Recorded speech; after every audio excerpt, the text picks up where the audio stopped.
देखिए, आज हम लोग पढ़ेंगे पूर्णांकों की समझ। क्लास 7 का स्टार्ट किए हैं, एनसीईआरटी बुक है और पूर्णांकों की समझ।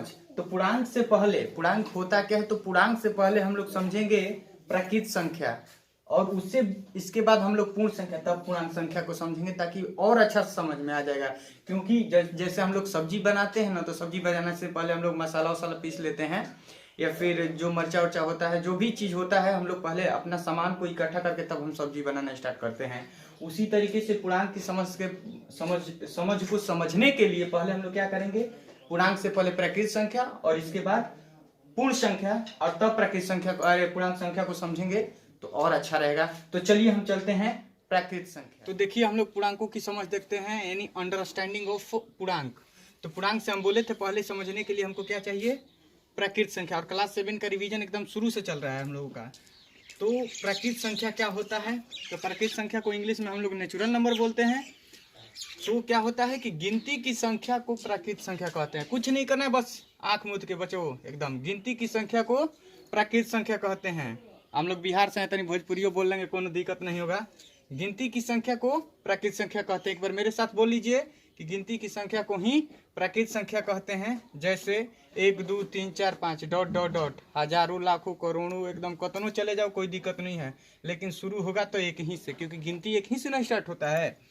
इसके बाद इसी में प्राकृत संख्या में आ जाता है कि सबसे छोटी प्राकृत संख्या क्या है। तो सबसे छोटी प्राकृत संख्या देखिए, तो यहाँ पे क्या है, 1। तो हमारा आंसर क्या हो जाएगा, 1, यानी सबसे छोटी प्राकृत संख्या 1। और सबसे बड़ी प्राकृत संख्या क्या हो जाएगी इसमें, तनी बताइए तो। जो 100 बोलिएगा तब तक से हम बोल देंगे 101। अब जो 1000 बोलिएगा हम बोल देंगे 1001। 1 लाख बोलिएगा 1,00,001। करोड़ बोलिएगा 1 करोड़, तो 1 करोड़ 1, यानी इसका कोई लिमिट ही नहीं है। इसीलिए आप महासंख्य बोलिए ना, तो महासंख्य 1। तो इस तरीके से सबसे बड़ी प्राकृत संख्या हमको पता ही नहीं चलेगा, यानी अज्ञात, इसको अनडिफाइंड बोलते हैं। तो चलिए, हमने देखा कि प्राकृत संख्या क्या होती है। अब आते हैं हम लोग पूर्ण संख्या। और पूर्ण संख्या को हम लोग क्या बोलते हैं इंग्लिश में, तो होल नंबर बोलते हैं। इसको इंडिकेट कर देंगे तरह बड़का डब्लू कहीं भी लिखा रहे तो समझ लीजिए क्या है ये, होल नंबर। कैपिटल अगर लिखा रहे तो समझ लीजिए होल नंबर। ये बड़का तनकी लिख दीजिएगा ऐसे। देखिए, तो होल नंबर क्या होता है, पूर्ण संख्या। तो गिनती की संख्या के पहले शून्य माने जीरो को शामिल करने से प्राप्त संख्या पूर्ण संख्या कहलाती है। जैसे गिनती की संख्या क्या है, 1 2 3 4 5 6 है। इसमें हमने क्या कर दिया, शुरू में 0 लगा दिया, 0 शामिल कर दिया। और जो अब मिल गई हमको संख्या, यही हमारी क्या कहलाती है, पूर्ण संख्या। तो ज्यादा भार नहीं है, बस गिनती की संख्या प्राकृत संख्या याद हो जाएगी ना कि गिनती की संख्या को प्राकृत संख्या कहते हैं। तो बस कुछ नहीं, उसके पहले शून्य को शामिल कर देंगे, वही परिभाषा हो जाएगा कि गिनती की संख्या के पहले शून्य को शामिल करने से प्राप्त संख्या क्या कहलाती है, हमारी पूर्ण संख्या कहलाती है। जैसे देख लीजिए आप लोग, 0 1 2 3 4 5 6 7 dot dot dot dot dot. वैसे ही सबसे छोटी पूर्ण संख्या क्या है, तो सबसे छोटी पूर्ण संख्या क्या है, तो देखिए, तो सबसे छोटा क्या है इसमें दिखाई दे रहा है, 0, क्योंकि 0 से स्टार्ट होता है। तो यहाँ पे आंसर हमारा हो जाएगा 0। फिर दूसरा दिया है कि सबसे बड़ी पूर्ण संख्या क्या है। तो सबसे बड़ी पूर्ण संख्या क्या होती है, देखिए ये भी एकदम डॉट डॉट डॉट में गया है, 6 7 7 8 8 9 10 11 12 ऐसे बढ़ते चला जाएगा। तो इसका भी लिमिट है जी, नहीं। तो इसको भी क्या कहेंगे हम लोग, अज्ञात ही कहेंगे।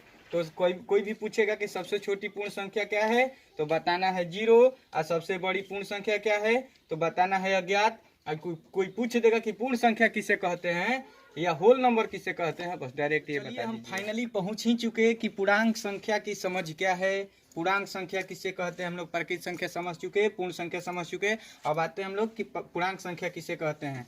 तो पूर्णांक संख्या को हम इंग्लिश में बोलते हैं इंटीजर नंबर। अब समझने में थोड़ा आसानी होगी कि पूर्ण संख्या में ऋणात्मक संख्या को शामिल करने से प्राप्त संख्या पूर्णांक संख्या कहलाती है। बस कुछ नहीं, प्राकृत संख्या में था, गिनती की संख्या को प्राकृत संख्या कहते थे। पूर्णांक संख्या में, पूर्ण संख्या में क्या था कि पूर्ण संख्या में था कि गिनती की संख्या के पहले अगर 0 को शामिल कर दे तो पूर्ण संख्या बन जाती है। और पूर्णांक संख्या में क्या है कि देखिए, प्लस वाला है और 0 भी है, खाली माइनस वाला छूटा था। यानी पूर्ण संख्या में, ये पूर्ण संख्या यहाँ से यहाँ तक है, तो पूर्ण संख्या में ऋणात्मक संख्या को, केवल ये माइनस वाला को अगर हम लोग शामिल कर देते हैं, अब जो हम लोग को संख्या मिलता है वही हमारा क्या कहलाता है, पूर्णांक संख्या। तो बहुत आसान है याद करने के लिए, डिफिनीशन कोई पूछ देता है, ज्यादा से ज्यादा लोग परिभाषा ही पूछते हैं कि पूर्णांक संख्या क्या है।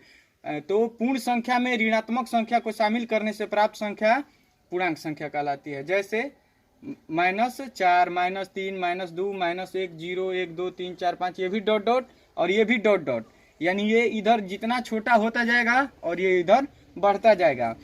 तो कोई हमसे पूछ देगा कि सबसे छोटी पूर्णांक संख्या क्या है, तो क्या बताएंगे? सबसे छोटी इसमें देखिए तो 0 कहिएगा, 0 से भी छोटा क्या हो जाएगा -1, -1 से भी छोटा क्या हो जाएगा -2, यानी ये इसका भी कोई लिमिट ही नहीं है। जैसे ही आप -3 कहेंगे हम -4 कह देंगे, तो ये भी इसका भी कोई लिमिट नहीं है। उसी तरीके से आप जाइएगा, सबसे छोटी पूर्ण संख्या कोई पूछ देगा तो क्या बताइएगा? अज्ञात, क्योंकि ये भी अनडिफाइंड है, नहीं बता सकते हम लोग कि क्या होगा। उसी तरीके से सबसे बड़ी पूर्णांक संख्या कोई पूछ देगा तो क्या बताइएगा? ये भी अज्ञात, क्योंकि ये भी हमारा क्या हो रहा है, बस उसी तरीके से 5, 6, 7, 8, 9, 10 बढ़ते चला जा रहा है, इसका कोई लिमिट नहीं है।